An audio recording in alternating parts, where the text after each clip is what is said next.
หือนั่งนอนวนคอบถึงน้องอยู่สันเสาได้ลืมมาซ้ำยับเยาคือฮักหมู่น้องอยู่ซ้ำห้ำสีก้อยหาสองก็ฮักกันอยู่ก็ดืนเลยยานยาวนอนอยู่ก็หือสั่งลามวนคอบถึงน้องอยู่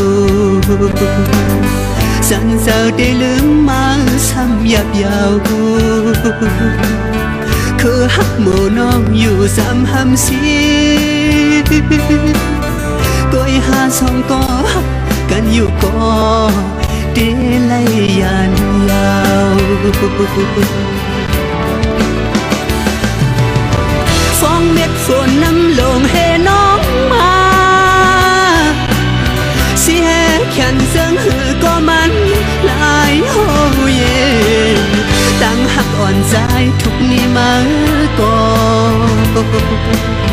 ปล่อยปานหือสูงปล่อยยาวเย็นโมโอ้กำปานอ่อนสองหาง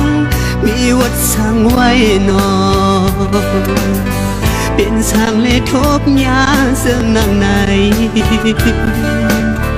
ย้อนภาวะหยาดน้ำอำกึ่งปานห่มทางหาเฮาหาสองก็หักกันอยู่ก็สำเลยยานง่าย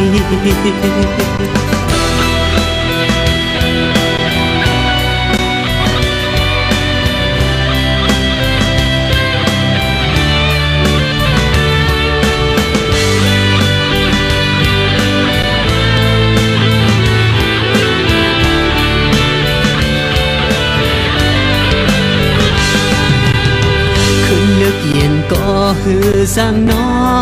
นวนคอบถึงน้องอยู่สันเสาได้ลืมมาซ้ำยับเยา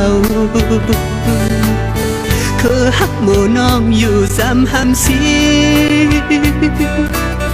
ก้อยหาสองก็ฮักกันอยู่ก็ดืนเลยยานยาวนอนอยู่ก็หือสั่งลามวนคอบถึงน้องอยู่สันเสาได้ลืมมาซ้ำยับเยาคือฮักหมู่น้องอยู่ซ้ำห้ำสีก้อยหาสองก็ฮักกันอยู่ก็เดลัยยานยาวฟองเม็ดฝนน้ำลงให้น้องมาเสียแขนเสียงหือก็มันหลายโหเย่ตั้งหักอ่อนใจทุกนี้มาก่อปล่อยปานหือสูงก็ยาวยิ่งโมโอ้กำปานอ่อนสองหามีวัดสั่งไว้นอ